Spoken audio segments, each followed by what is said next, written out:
proposta de reunir as pessoas que gostam de nutrição humana, de terapia nutricional, e já que durante 2 anos nós tivemos um afastamento aí forçado pela pandemia entre o grupo, e é uma reunião mais informal, em que o expositor tem 30 minutos para colocar um tema, e depois as pessoas ficam livres para fazer as suas perguntas ou pelo chat ou pessoalmente. Hoje nós temos o prazer de ter ao nosso lado o Haroldo Falcão, doutor Haroldo Falcão. Ele trabalha na terapia nutricional já há alguns anos, já foi presidente da Sociedade Brasileira de Nutrição Parenteral. Ele gosta de se apresentar como independente, né, Haroldo? Como um independente, também ele tem livros publicados sobre gerenciamento médico e tem muita experiência sobre o tema que ele vai falar, já que ele mesmo se submeteu a uma dieta cetogênica por bastante tempo. Como moderadora, a gente tem a Andréa Pereira, uma nutricionista nossa aqui do GAN, que também está estudando profundamente o tema, inclusive com aplicação clínica em crianças com dificuldades de controle medicamentoso de epilepsia, e o doutor André Ferreira, outro que também tem experiência própria, já que ele também se submeteu à dieta cetogênica e tem estudado também bastante o assunto. Então, Haroldo, você fica com a palavra, tem 30 minutos aí, fica à vontade para discorrer bem de maneira descontraída o tema. Ok? Tá ótimo, pessoal. Obrigado pelo convite, é um prazer estar aqui. Vou compartilhar a tela agora. E, assim, é um desafio falar em 30 minutos de um tema tão interessante aí quanto a dieta cetogênica, né? Porque, assim, envolve aspectos históricos, aspectos... Estão conseguindo ver? Não, a tela ainda não. Tá, só um minuto. Que envolve aspectos históricos, bioquímicos, enfim, é realmente é um tema muito interessante. E para fazer isso em 30 minutos, eu orientei a apresentação na forma de perguntas. Que a gente vai conduzir, vamos dizer assim, vai seguir essas perguntas para dar um norte aí na nossa apresentação. Uma advertência prévia é que a minha experiência com dieta cetogênica é mais da população adulta e população hospitalizada adulta. Tá? Eu tenho pouca experiência com a dieta cetogênica aplicada no campo da pediatria. Tá? Vocês já estão conseguindo ver a tela? Estamos sim, Haroldo. Tá, ok. Bom, então a primeira pergunta a primeira coisa a ser respondida é a seguinte pergunta, né? O que é a dieta cetogênica? Então, é o tipo de dieta desenhado para a indução do que a gente chama de cetose nutricional. Ok, a gente tem que explicar dois conceitos agora. O que é cetose e por que é nutricional?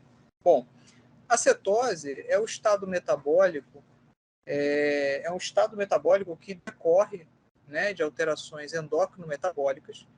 No caso da cetose nutricional, ela é induzida por um padrão alimentar específico, embora ela possa ser induzida também em outras situações que a gente vai ver adiante. E elas têm como marca bioquímica o aparecimento no sangue de corpos cetônicos. No sangue e também em outros fluidos biológicos. Tá? E o que seriam esses corpos cetônicos? Aí é legal a gente lembrar um pouquinho da bioquímica básica, né? Vamos lembrar que de todos os nutrientes, os corpos cetônicos são aqueles que, de todos os nutrientes, as gorduras, são aqueles que, por unidade de massa, são os que carregam maior carga de caloria, maior quantidade de caloria. Se o organismo está rodando, utilizando como gordura, principalmente utilizando como fonte energética a gordura, então a gente vai ter uma grande disponibilidade de carbonos, vamos dizer assim, circulantes. E no ciclo de Krebs, vamos dizer assim que existe um engarrafamento ali na altura da acetilcoenzima A. E o transbordo desse excesso de acetilcoenzima A, em um cenário de insulina baixa, vai gerar um certo produto bioquímico chamado corpo cetônico. Eles são em três: é o beta-hidroxibutirato, o acetoacetato e a amônia. Tá? A amônia ela é expelida preferencialmente no gás expirado. O acetoacetato, preferencialmente na urina. E o beta-hidroxibutirato, ele é medido melhor, né? É o principal corpo cetônico medido no sangue. E aquele corpo cetônico que mais efeitos biológicos que apresenta, né? A gente vai ver, quando aprofunda o estudo da dieta cetogênica, que na bancada, nos estudos experimentais, os corpos cetônicos, o beta-hidroxibutirato em especial, tem uma série de benefícios que estão sendo estudados, tá? Que ainda estão longe de se traduzirem, né, no benefício clínico, vamos dizer assim, em grandes populações, mas eu acho que é um caminho que a gente vai trilhar. Mas, de qualquer modo, o surgimento desses corpos cetônicos são a marca de que o organismo está rodando em cetose nutricional. Quer dizer que toda gordura é transformada em corpos cetônicos? Não.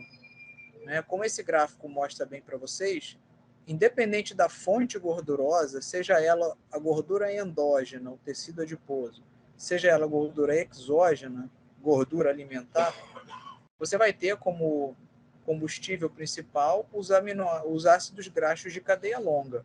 Tá?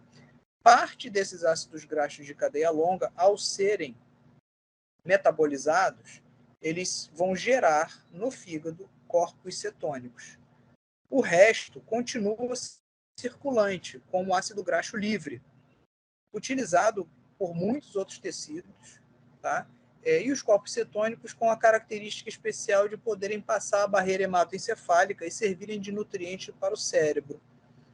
E talvez essa propriedade seja uma das propriedades interessantes para os mecanismos benéficos de estabilidade de atividade cortical em determinados contextos de uso da dieta cetogênica e também na questão neuropsiquiátrica, né? Já estão surgindo estudos aí no quadro de depressão, Alzheimer, Parkinson, né? Não são estudos grandes, são estudos com pequeno número de pacientes e com desfechos bem modestos, né? Que passam aí principalmente pela melhora da funcionalidade.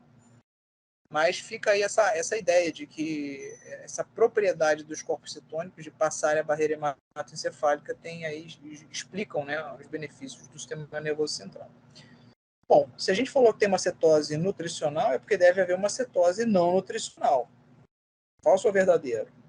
Verdadeiro. Existe uma cetose não nutricional. Na verdade, a cetose, nós, né, mamíferos, e principalmente os mamíferos bípedes, vamos dizer assim, tem uma aptidão especial para fazer cetose.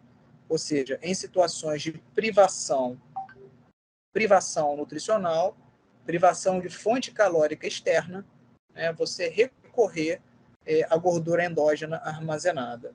Tanto que em diferentes fases da vida, você tem ali uma grande facilidade para você fazer cetose. Então, você pega o neonato, a criança, ou até a criança com 2 a 4 anos, você já começa a ver um surgimento de beta-hidroxibutirato no sangue com 4 ou 8 horas. Aquele hálitozinho cetônico que a gente percebe no recém-nascido, por exemplo, bafinho, beta-hidrox, na verdade, a criança expelindo corpos cetônicos na respiração. Nos adultos, o mecanismo de cetose demora um pouco mais para se estabelecer, né, e ele começa a aparecer lá para 18, 20, 24 horas de jejum e se estabelece plenamente após 4 a 5 dias de jejum, talvez um pouco mais quando você induz a cetose sem o jejum. Mas, de qualquer modo, a ideia é lembrar que a cetose faz parte de um mecanismo fisiológico. Então, a gente não está fazendo nada diferente daquilo para o qual o organismo foi programado. O que o engenho médico fez foi aproveitar essa capacidade de fazer cetose em cenários de jejum e canalizar isso para resolver questões patológicas, como epilepsia, por exemplo, e outras situações clínicas. Tá? Vamos lembrar também que uma importante distinção é não confundir a cetose nutricional com a cetoacidose diabética, que é um cenário totalmente diferente. Tá? É um cenário em que o paciente diabético tipo 1, totalmente privado de insulina, entra num mecanismo de geração de corpos cetônicos irrefreável. E aí ele vai fazer acidose. Então, os corpos cetônicos numa dieta cetogênica, onde você opera na casa de 1 a 6, né? Você já tem os benefícios com beta-hidroxibutirato na casa de 0,1, 0,2, de 0,3 a 3, você já está operando numa faixa adequada para o adulto. Quando a gente fala em cetoacidose diabética, a gente está falando nos corpos cetônicos na casa de 20. Tá? Então, é uma outra situação clínica, é uma situação patológica do diabético tipo 1. Não confundir. O que tem de comum em todos esses estados cetóticos, além dos corpos cetônicos? É um nível, a redução relativa dos níveis de insulina. Tá? Quando você deixa de ter o aporte de carboidrato exógeno, automaticamente os níveis de insulina caem e, ao cair, promovem o consumo da gordura endógena. E, com isso, toda a liberação dos ácidos graxos como fonte calórica, fonte energética principal. Quando eu falo da insulina, obviamente, eu estou falando dessa alça hormonal que deve responder por 80% dos mecanismos de cetose. Se você vai aprofundar nos mecanismos subcelulares, por exemplo, você vai encontrar que tem vias mitocondriais, ativação do PPAR, gama e de outros mediadores que compõem esse cenário. Mas, assim, como uma mensagem para fins didáticos nessa aula, vamos entender que é o nível de insulina aí o principal sinalizador, o baixo nível de insulina. De forma que, quando você faz um aporte maior de carboidrato, obviamente você inverte e tira esse paciente da cetose. E qual é o princípio para a indução de cetose nutricional? Seja lá se é uma cetose mediada, feita em pacientes com nutrição enteral, paciente hospitalizado, paciente com nutrição hospitalizada, ou a cetose nutricional que a gente faz no consultório, qual é o princípio para a indução da cetose? É a redução do aporte de carboidratos. Em geral, a gente consegue induzir cetose com uma oferta de carboidratos de até 20 a 50 gramas por dia, talvez o paciente demore um pouquinho mais, né? É muito pouco menos, não é 50 gramas por refeição, é 50 gramas por dia. Se a gente lembrar que uma banana média tem 25 gramas de carboidrato aproximadamente, eu estou falando de uma senhora restrição de carboidrato. É possível? É possível se manter isso por um tempo duradouro. Pode ser que tenha que se usar módulos adicionais de gordura para esse intento, né? Mas a chave é manter um baixo aporte de carboidratos. Se a gente situar a dieta cetogênica numa perspectiva de ambulatório, se a gente situar a dieta cetogênica num painel aqui com outras dietas, a gente vai ver que a dieta cetogênica ela está operando ali numa faixa de até 1,6 gramas de proteína, com aporte calórico, respondendo por não mais do que 20% das calorias totais. A dieta mediterrânea está um pouquinho acima do limiar de dietas low carb, a dieta paleo está aqui um pouco abaixo. Eu chamo a atenção que o aporte proteico na dieta cetogênica nunca é um aporte proteico elevado. Por quê? Os aminoácidos, quando circulam lá no ciclo de Krebs, eles podem ter destinos metabólicos diferentes. Aminoácidos, por exemplo, como a glicina, eles são extremamente glicogênicos. Então, carregar demais na proteína pode resultar na geração de glicose e meio que impedir, o pleno estabelecimento da cetose nutricional. Então, a dieta cetogênica é, no máximo, uma dieta com uma carga proteica moderada. A gente não está falando, por exemplo, das dietas hiperproteicas. Tá? É muito difícil entrar em cetose quando você começa a trabalhar com dietas na faixa de 25% das calorias totais. Tá? Por essa razão, talvez não seja uma estratégia das mais adequadas para quem tem objetivos de ganho de massa, por exemplo, recomposição corporal, enfim. Tá? Então, a dieta cetogênica estaria situada aqui nesse triângulo de oferta proteica moderada, talvez na casa dos 0,8. Pode ser que em determinados cenários a gente tenha que reduzir um pouquinho mais, e uma oferta de carboidrato sempre baixa. Na distribuição das calorias diárias, a gente teria isso aqui, mais ou menos algo em torno de 70% dos lipídios, das calorias respondendo por lipídios, proteína aqui em torno de 22% e carboidrato 7,3%, neste exemplo. Tá? A fonte lipídica pode variar.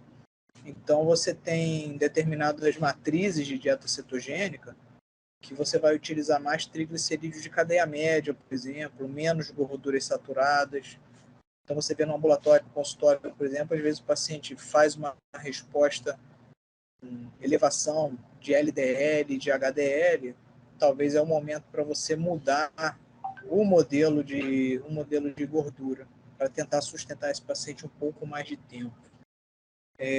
A quem se aplica as estratégias de cetose nutricional? Bom, certamente são condições de alta aplicabilidade nas epilepsias e em muitas doenças mitocondriais.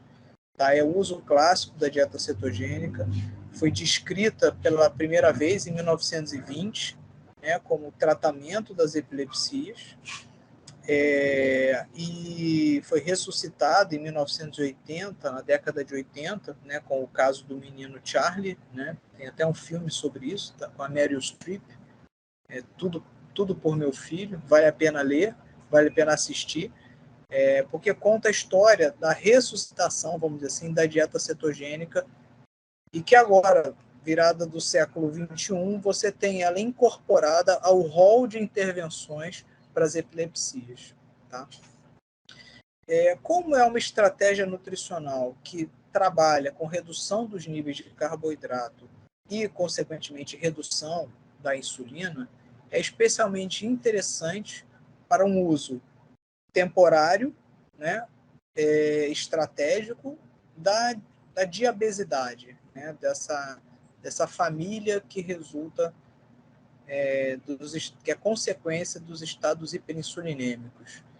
Diabetes, obesidade, esteatose hepática, síndrome de ovários policísticos e todo esse complexo que resulta das sobrecargas calóricas decorrentes do excesso de carboidrato.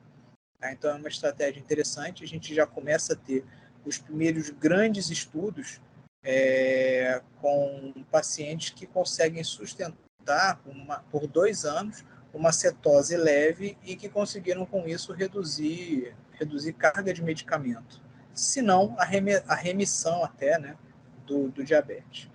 Então, iniciativas como a Virta Clinic, por exemplo, ela tem conseguido resultados interessantes com um grande número de pacientes.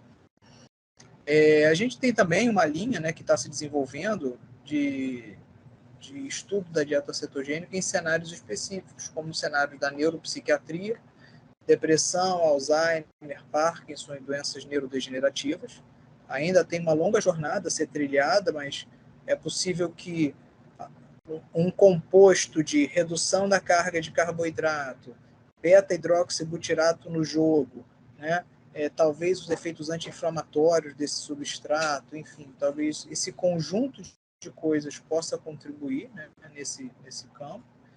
Utilizado dentro da terapia intensiva, por exemplo, no controle do status epilético, desmame de pacientes em circulação extracorpórea, de ventilação mecânica, e se estudando também no cenário de oncologia, como adjuvante das estratégias de tratamento do câncer. E tem aquelas indicações não médicas propriamente ditas, a gente não está lidando com uma patologia identificada, mas que ela pode fazer sentido em determinado momento. Um ajuste estético do peso, por exemplo, na performance esportiva, um atleta que deseja mudar de categoria, por exemplo, a estratégia cetogênica ela pode entregar resultados rápidos num tempo relativamente curto. Tá? E muito incerto o uso da dieta cetogênica como um estilo de vida. Tá? Então, a gente vê muita divulgação, né, de adeptos da dieta cetogênica como uma coisa que seria benéfica e que repete a vida dos nossos ancestrais, que traria uma identificação com a dieta paleolítica e tudo mais, mas isso é bastante controverso e, né, não é exatamente o tópico aqui, isso dá uma outra apresentação praticamente, tá? Então não vou me ater a esses tópicos não médicos aqui, mas saibam que são fervilhantes discussões a esse respeito. Dieta cetogênica para a vida toda? Depende. Se a gente está lidando com epilepsias e doenças mitocondriais, a chance de você estar aderido a essa dieta, de você manter a adesão dessa dieta é mais alta. Talvez para um cenário de diabesidade, de hiperinsulinemia, possa ser trabalhado como períodos, né, para recuperação, para resgate do controle glicêmico, tá? Ou então períodos um pouco mais prolongados, mas o que a gente quer aqui não é manter em cetose, é o controle do diabetes e da hiperinsulinemia. Então, é um recurso, é uma ferramenta a mais que pode ser trabalhada.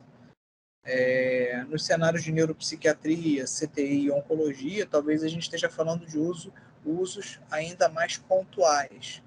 Então, é necessário definir isso casuisticamente.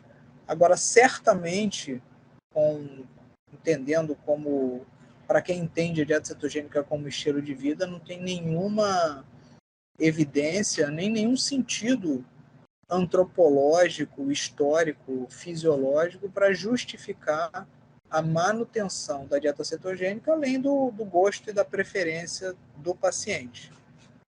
Tá? Do paciente não vou nem falar paciente, do adepto. Tá? Então, depende muito do contexto em que ela está sendo utilizada. Tem efeito colateral e contraindicação? Pode ter, mas depende da razão, do objetivo para o qual a gente está utilizando e das alternativas ao não fazer. Então, se é uma pessoa, um paciente com um transtorno epiléptico, pode ser que o benefício de se fazer dieta cetogênica justifique, por exemplo, uma elevação das transaminases, uma modificação do painel lipídico, pode ser que, vamos dizer assim, incorra no risco de uma dieta que não seja bem desenhada por um nutricionista, e aí tem que ser um nutricionista, que é ele quem vai traduzir na vida do paciente a estratégia médica. Tá? Então, assim, muitas pessoas, adeptos, ou mesmo pacientes, eles engajam na dieta cetogênica sem o cuidado de fazer uma dieta cetogênica balanceada, que ofereça os micronutrientes também. Então, é importante pesar nisso. Vamos lembrar que alguns pacientes não toleram a carga de gordura e podem fazer importantes elevações do LDL, do HDL. Mas o HDL é bom. Sim, mas tem evidência que mostra que o HDL muito alto também é deletério. Então, é importante pesar isso caso a caso. Tá? Lembrar que não tem nunca situação de zero risco. Né? Escolher um risco, querer diminuir um risco é aumentar outro. Então, uma coisa importante a gente levar em conta é achar que não tem risco nenhum fazer isso ou aquilo. Não é assim que a vida funciona. Eu posso começar a dieta cetogênica consultando o YouTube, visitando o Instagram ou o Facebook? Melhor não. Melhor não, porque assim, é uma terapia médica. Precisa de indicação, tem uma duração adequada, precisa que se defina uma duração adequada para cada caso e que se controle o efeito colateral. E requer um nutricionista capacitado, porque assim, você pode explicar todos os mecanismos de cetose, falar da história da dieta cetogênica e tudo mais, que é muito interessante, mas se o doente não consegue tornar aquilo factível na vida dele, você não consegue o seu objetivo. Então, é fundamental que tenha um nutricionista capacitado, interagindo com o médico, para que, né, essa ferramenta possa ser aplicada na duração necessária, com a indicação correta. Bom, era isso que eu tinha para falar, foi uma panorâmica, e eu acho que agora a gente pode explorar um pouco melhor a questão na... Deixa eu voltar aqui. Na nossa conversa.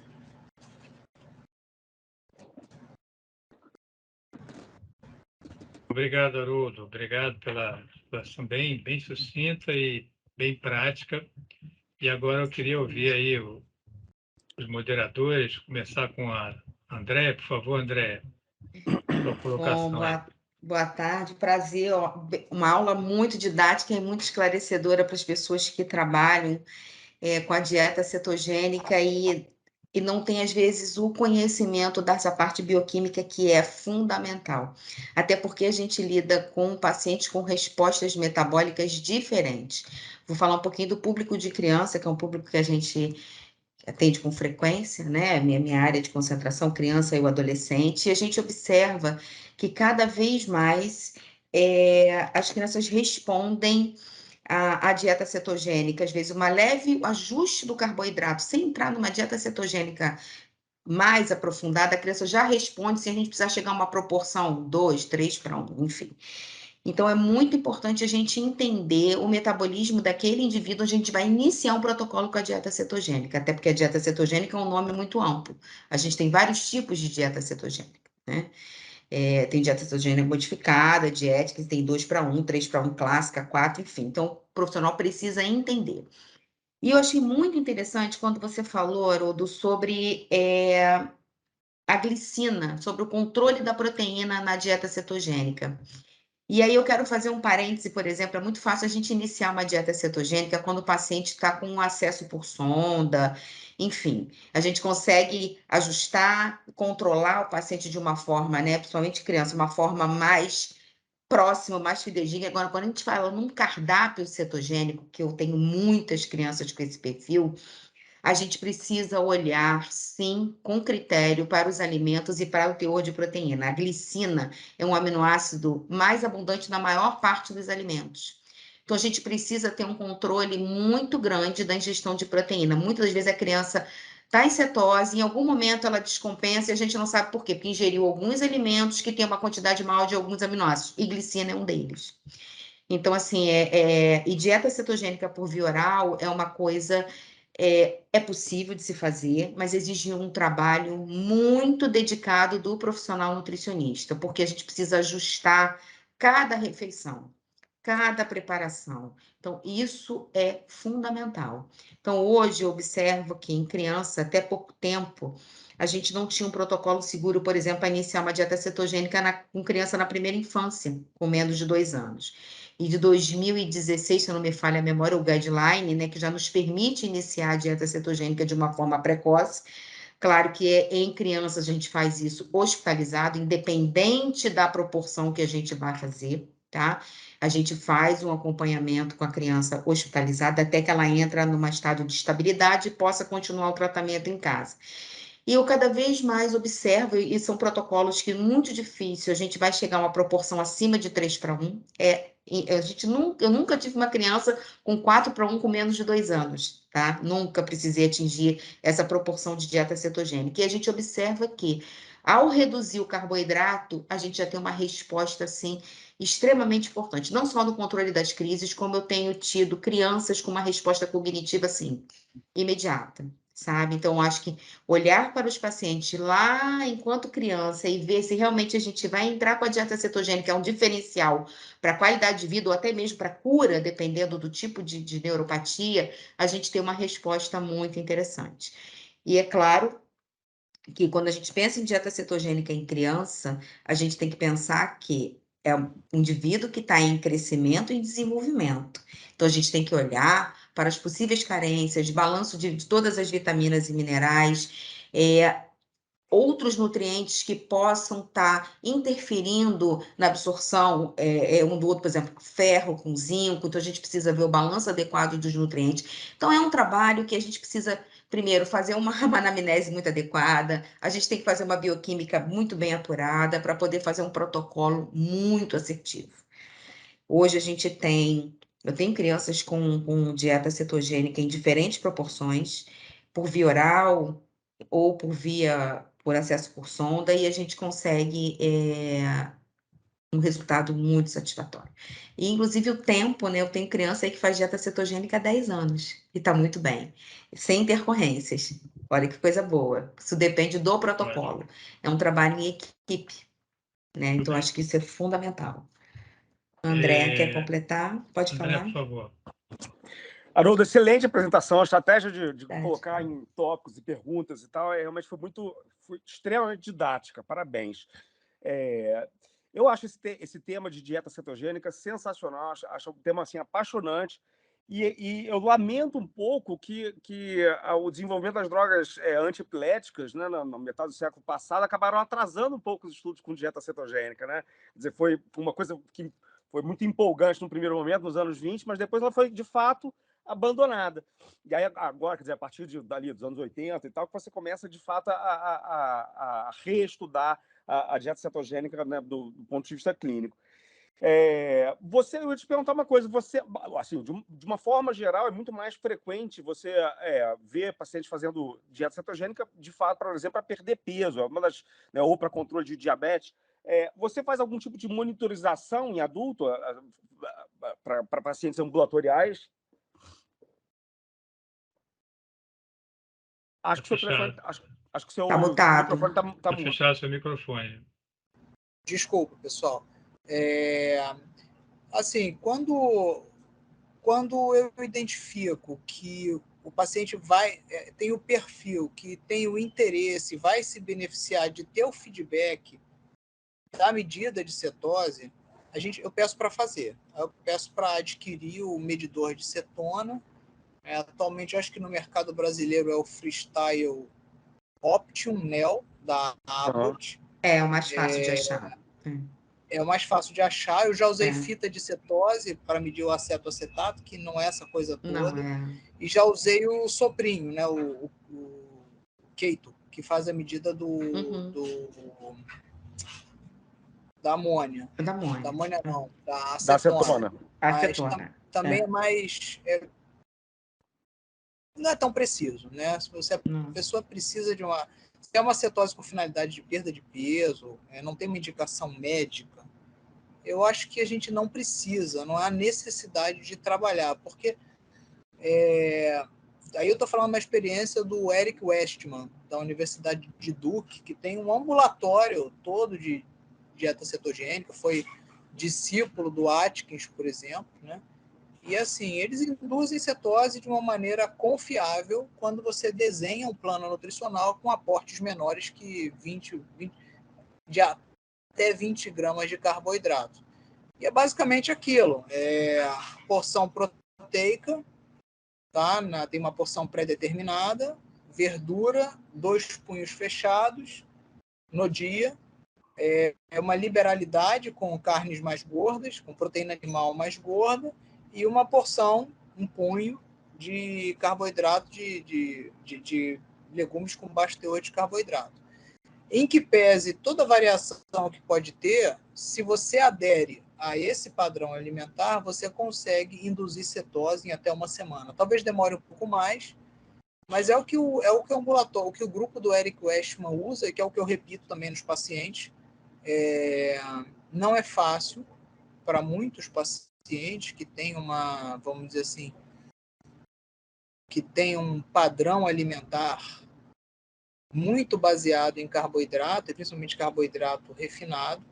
Então, talvez não dê no primeiro momento para você desejar a cetose. Eu acho que se o doente já vem de um movimento de talvez operar um certo tempo dentro do low carb e depois avançar para a cetose, talvez seja mais fácil. Nem é todo mundo que consegue, de uma hora para outra, dirigir do lado esquerdo da pista, vamos dizer assim, sabe? Outro modo de funcionamento. Mas sendo mais objetivo e responder a tua pergunta, eu já medi mais. Hoje eu tento me ater às orientações mesmo da Universidade de Duke, lá do Eric Westman mesmo, e manter aquele desenho. Esse desenho. Haroldo, tem uma certa dificuldade no início da dieta cetogênica, né? Porque muitas pessoas sentem náuseas, sentem letargia, sentem tonteiras, alguns têm até mau humor, né? Tem enxaqueca. Isso dura muito? É passageiro? Como é que se lida com isso? Tá, isso é o que a gente chama de ketoflu, né? Meio que um estado quase gripal de indução da cetose. E, na verdade, isso não é nem muito pela redução de carboidrato, isso é mais pela desidratação que acompanha, né? Se você vê o gráfico de peso de um doente que entra em cetose, a perda de peso na primeira semana é um negócio muitas vezes espantoso, mas isso é água que está indo embora. No momento que você tem insulina mais baixa, você tem uma perda de líquido importante que varre junto eletrólitos, enfim. Então, uma coisa a se orientar no paciente que entra em cetose é você manter a ingestão de eletrólitos, né? Eventualmente até fazer uma reposição, principalmente o magnésio cai muito, ser mais liberal com o sal, por exemplo, com o sódio.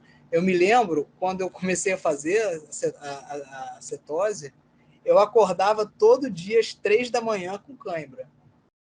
Era uma coisa assim, batata. Aí eu comecei a tomar o magnésio, melhorou. E aí o paciente, doutor, eu tô com cãibra. Aí já sei, tua cãibra acontece de madrugada, você é acordado com ela. É isso. Então, assim, tem que ser um pouco mais liberal com o sal mesmo, porque você está desidratando. Então, não é uma aversão do organismo à privação do carboidrato. A gente tem esse desenho, esse design interno que permite isso. Então, garantindo a hidratação adequada e a ingestão de eletrólitos, você mitiga em muito.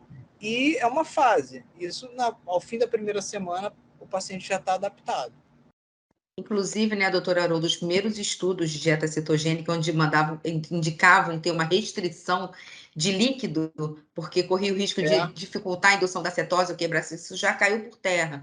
Muito pelo contrário, a gente precisa fazer uma ingestão hídrica adequada para evitar, né, para minimizar essa fase que é uma fase metabólica de adaptação, né? Exato. Haroldo, é interessante que a kettle flu acaba sendo um motivo frequente pelo qual os pacientes acabam abandonando a dieta, não vem aquele discurso assim, é verdade. Meu organismo não consegue ficar sem carboidrato e tal, e aí o cara acaba desistindo por conta disso, né? E é uma complicação transitória e relativamente simples de tratar, né? E assim, ela é tanto mais marcada quanto... Eu acho que assim, quando a gente fala intervenção nutricional, por exemplo, não é igual um antibiótico que você faz e que tem um alvo molecular específico. Você está mexendo, na verdade, com o alimento que entra, mas está mexendo com hábito, está mexendo com crenças, com ideias com as quais você adere e que te dão engajamento. Você mexe com várias coisas. A gente diz que é dieta, mas é, na verdade, uma série de elementos. E assim, se o sujeito vem de um ambiente muito rico em alimento ultraprocessado, tem uma grande paixão pelo pão, pelas farinhas todas, é muito difícil fazer qualquer coisa de diferente. É muito difícil migrar para o low carb, entendeu? O cara não consegue. Então, assim, é uma coisa para a gente pensar, porque ele, talvez antes da cetose, é mais fácil o sujeito aderir à cetose quando ele já vem de um movimento de dieta paleo, dieta low carb, alimentos menos processados. É mais fácil do que aquele sujeito que é pão de manhã, macarrão de tarde, nhoque de noite, enfim. Em adolescente, é no caso das crianças maiores, né, que tem esse consumo por esses alimentos ultracalóricos à base de carboidrato, que a gente vem fazendo uma redução gradativa. Ou pega os que têm um carboidrato um pouco mais complexo e deixa os que têm um carboidrato simples, começa a restringir, e às vezes a gente consegue uma adaptação até que ele atinja o platô que a gente deseja, entendeu? É um processo realmente demorado. Em média, esse perfil de pacientes a gente leva para estabilizar em torno de 3 meses, tá? Esses pacientes são mais resistentes a essa adaptação da dieta, tá? Eu queria fazer uma pergunta para o doutor Haroldo, que ele falou lá da gordura, do perfil de gordura, não sei, doutor Ricardo quer fazer alguma pergunta? Você está mutado, a gente não está te ouvindo. Doutor Ricardo? Ricardo, você está mudo. O senhor está no mudo.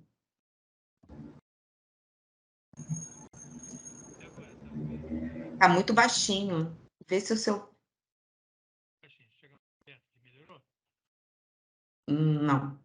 Bom, é o seguinte, tem alguns trabalhos que falam da alteração do micro dieta cetogênica.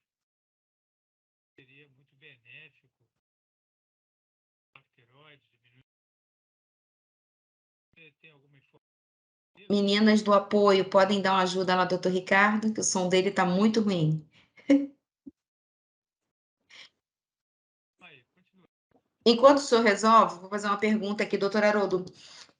Durante muito tempo, né, imaginava que o melhor protocolo de gordura, em termos de perfil de gordura para a dieta cetogênica era a TCM, né?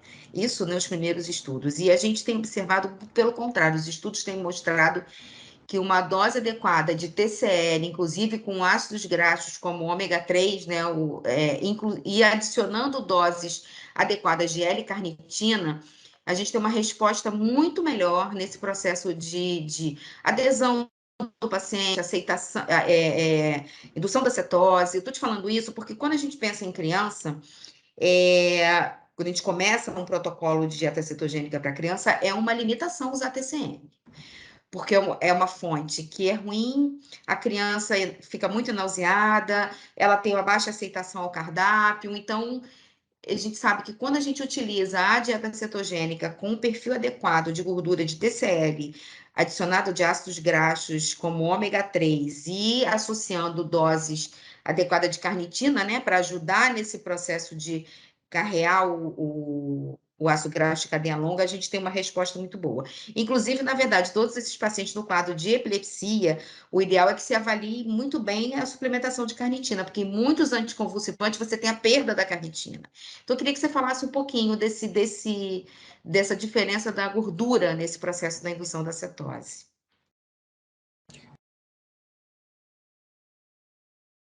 Na verdade, o tipo de gordura, ele, do ponto de vista bioquímico, não interfere tanto. Tanto que você vai ver, por exemplo, os protocolos da Fundação Charlie, por exemplo, você tem protocolos que usam uma grande carga de TCM, por exemplo. Tá? No adulto, por exemplo, que é a minha experiência, realmente é muito difícil você utilizar TCM, porque é necessário, vamos dizer assim, como acontece em qualquer dieta restritiva, um letramento do paciente para conhecer o que ele está comendo. Ele tem que desenvolver o interesse, né? Ele tem que medir, acompanhar, saber o que ele está comendo, criar repertório. Isso, se o paciente não engaja nesse sentido, eu acho que nenhum padrão dietético um pouco mais restritivo, ainda que seja temporário, ele consegue perdurar. No adulto, a questão é assim, que funciona para gerar cetose é realmente de gordura saturada. É o que o principal gordura indutora de cetose. Não pode abrir mão, obviamente, do ácido graxo ômega 3, né? O ômega 6 acaba sendo carreado em conjunto com o que ele está comendo. Agora, se a gente imaginar, né, a gordura que a gente tem, que a gente guarda no tecido adiposo, é palmitato e estearato.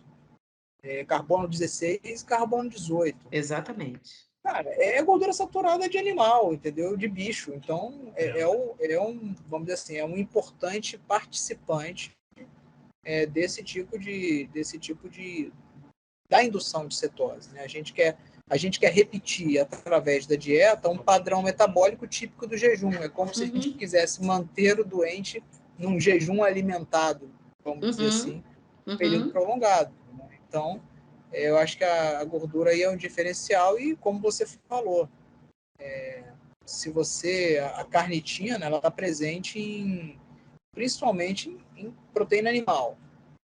Se você faz uma dieta cetogênica que tem que restringir a proteína animal, pode ser que você caia fora do intervalo adequado, né, de dose. Então, você talvez tenha realmente que suplementar isso. Exatamente.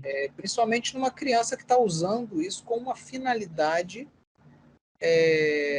médica. Médica. Tá? Ele é um Num cofator, adulto, né? por exemplo, pois é, num adulto que deseja uma perda de peso, que não tem uma doença neurológica, por exemplo, em curso, eventuais derrapadas e imprecisões você consegue tolerar. Porque, de qualquer modo, ele vai operar com déficit calórico e vai conseguir uma dieta cetogênica bem desenhada, tá? Porque uma cetose mal desenhada, o doente não perde peso, até controla a insulina. Mas a gordura vai ser armazenada do mesmo jeito. Tá? Mas assim, numa dieta cetogênica bem conduzida por uma nutricionista, você vai permitir o déficit calórico e que esse doente, assim, vá perdendo peso ao longo do tempo. Tá? Mas se a coisa não for bem desenhada, você vai deixar de receber os micronutrientes, inclusive a L-carnitina. Porque, na verdade, a dieta cetogênica para fins de emagrecimento é um conceito um pouco diferente do tratamento clínico, exatamente isso que você está falando, né? Exatamente. Então, nesse processo clínico, né, às vezes no intuito de tentar induzir a cetose rápido na criança, um conceito muito que a gente recebe quando para iniciar um protocolo da dieta cetogênica, eles pedem, não, vamos entrar com TCM com o objetivo de induzir a cetose mais rápido. Não é esse o mecanismo, né? Eu acho que o mecanismo é a gente ajustar para que o paciente consiga fazer uma adesão, a criança principalmente, faça uma adesão adequada à dieta proposta e ele vai induzir a cetose, talvez de uma forma um pouco mais lenta, mas você consegue atingir o objetivo desejado. Então, essa questão do TCM é uma questão muito importante, porque ainda existe esse conceito no mercado, de que a dieta cetogênica tem que ser à base de TCM.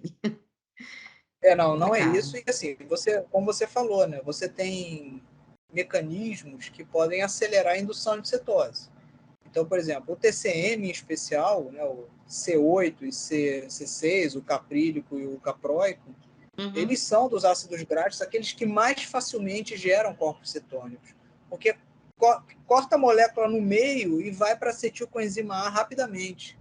Então, é muito mais fácil você induzir cetose com TCM. Outra coisa que facilita tudo aquilo que o organismo entende que é um jejum. Então, se você juntar numa estratégia cetogênica, você pular a alimentação, você mudar a distribuição dos alimentos, você acelera a indução de cetose.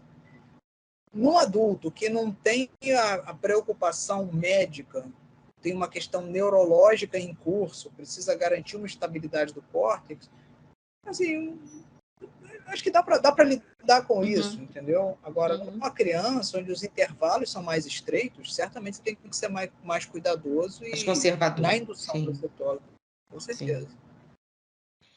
Já estão me ouvindo, não? Sim. Melhorou? Pode falar, Ricardo. Ótimo. O técnico aqui me ajudou aqui. Haroldo, queria que você comentasse se há alguma alteração no microbioma pela dieta cetogênica, porque parece que isso tem um aspecto favorável na prevenção de várias doenças. Sim, isso é um campo bem interessante que está sendo descrito, né?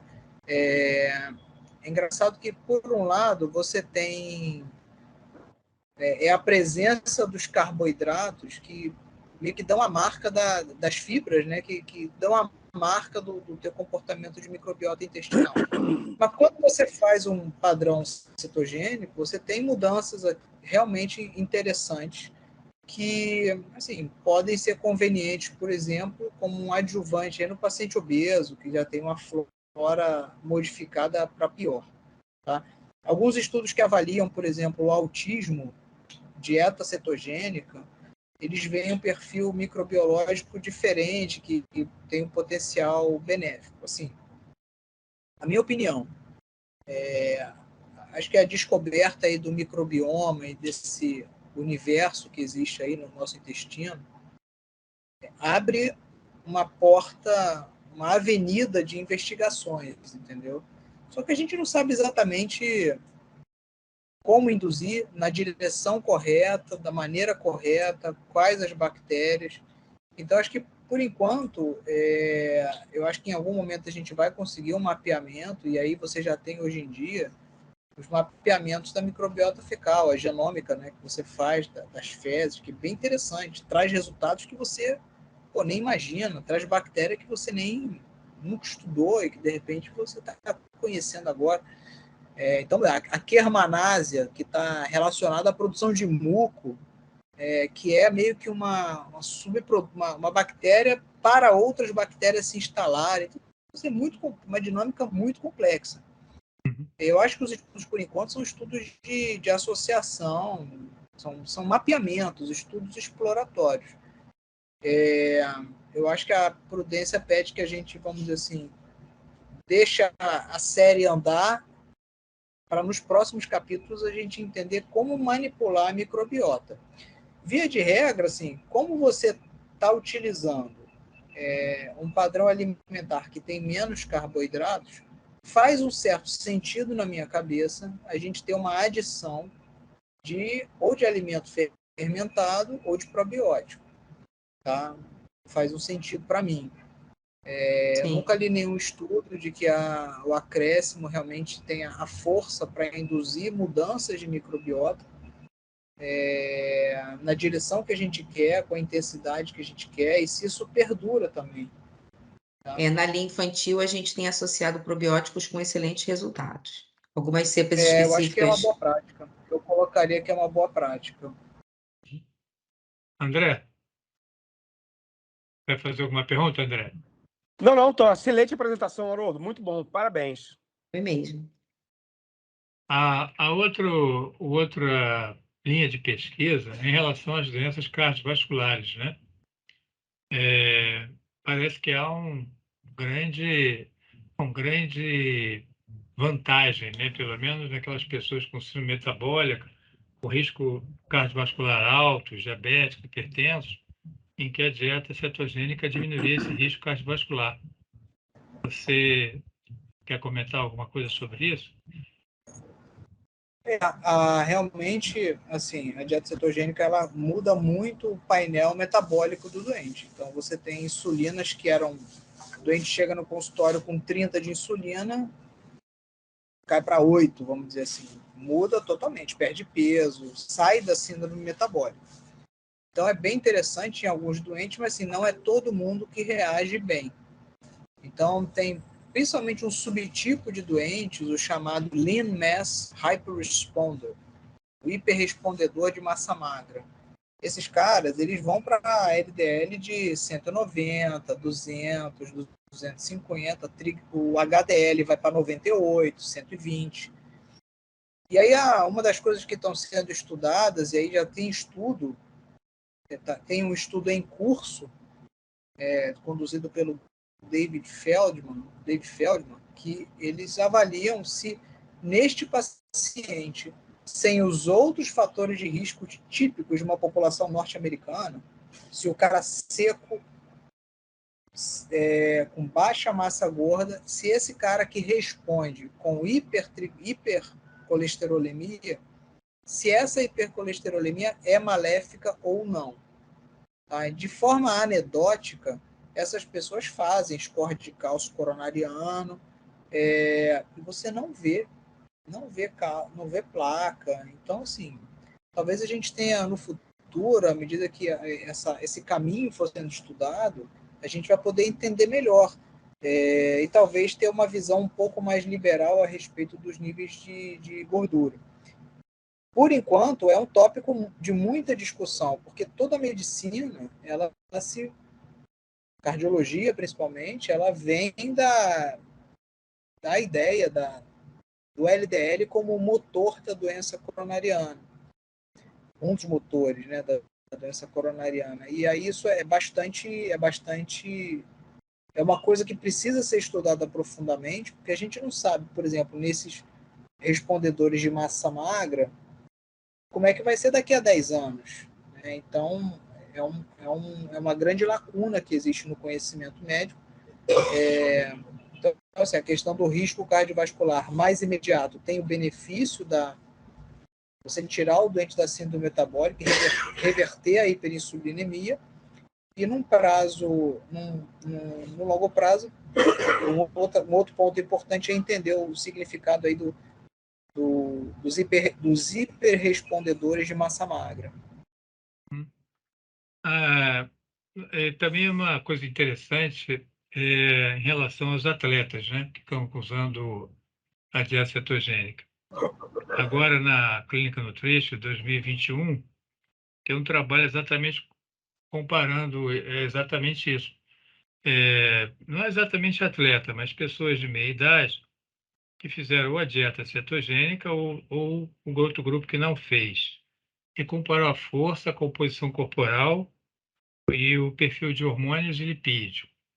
E viu que a força não modificava muito nos dois grupos. É a tua experiência isso? Você tem alguma...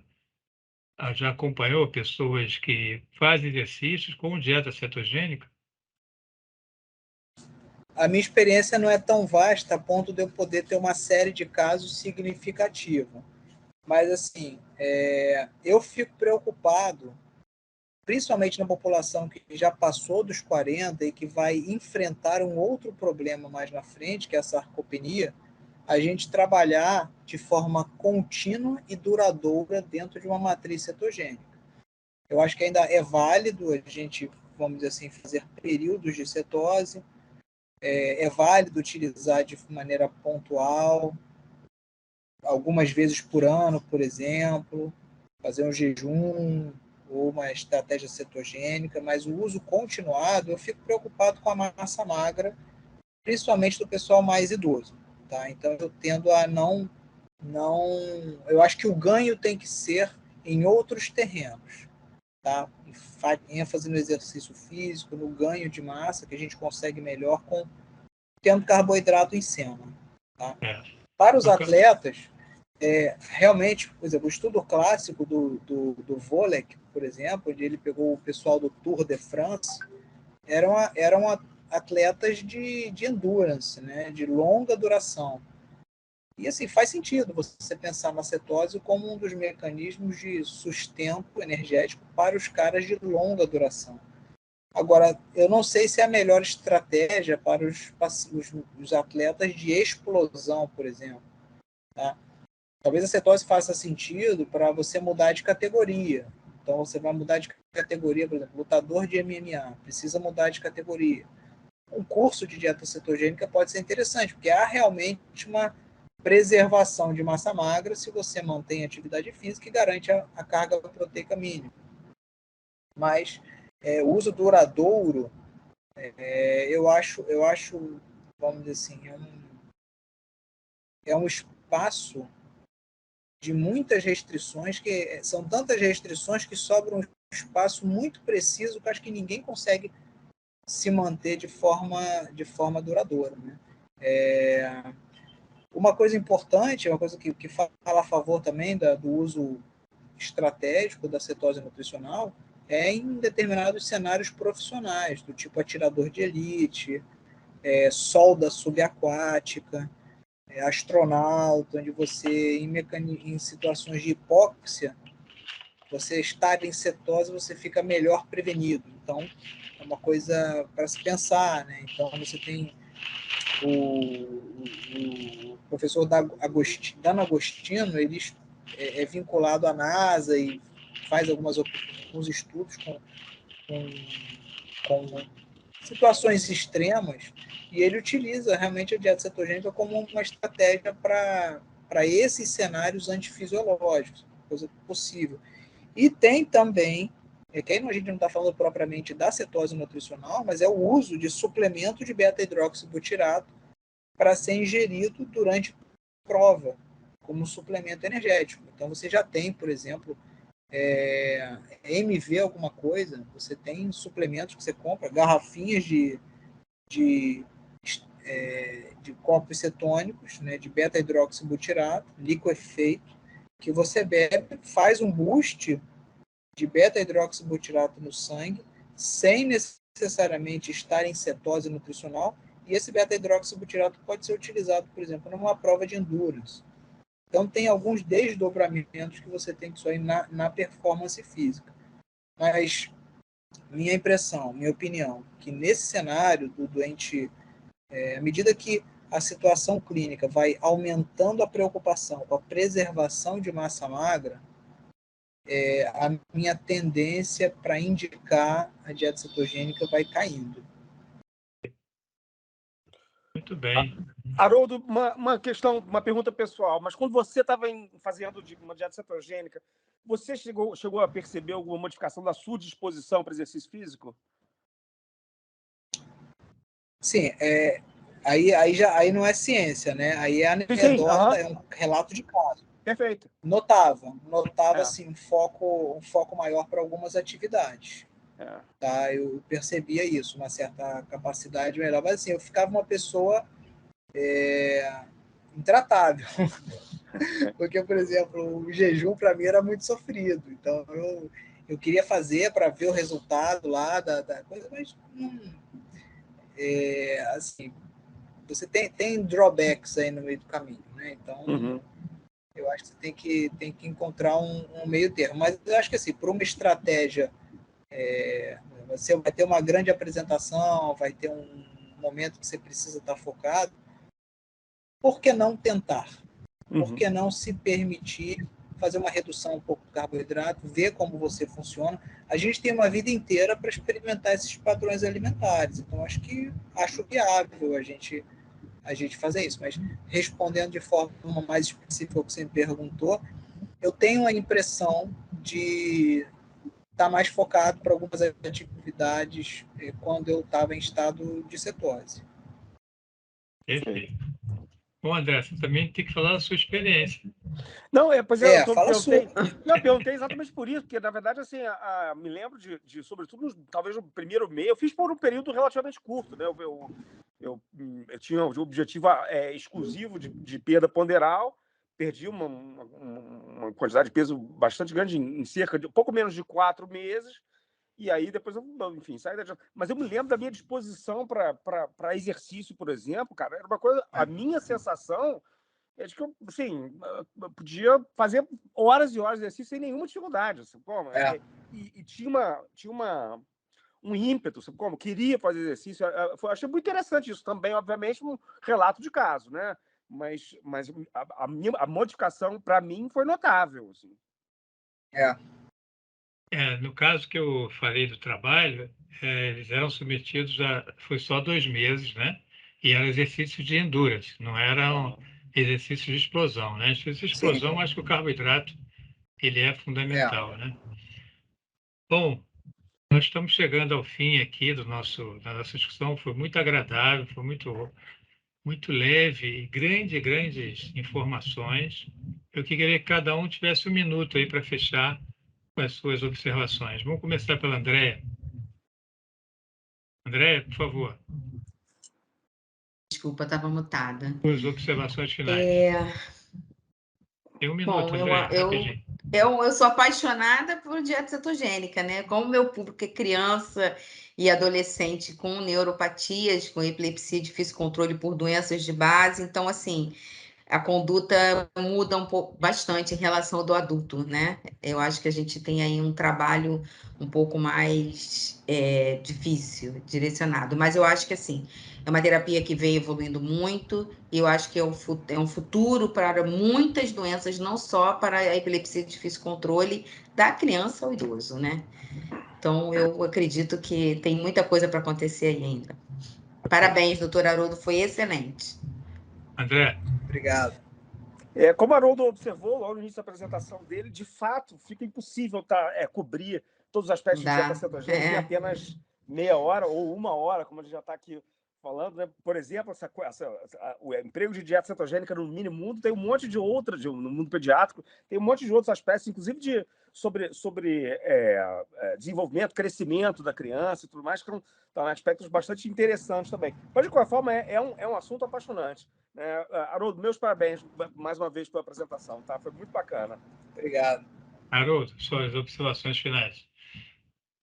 Tá, eu queria agradecer a oportunidade de passar essa hora do almoço aí tão agradável com vocês, compartilhar esse tema que é muito interessante,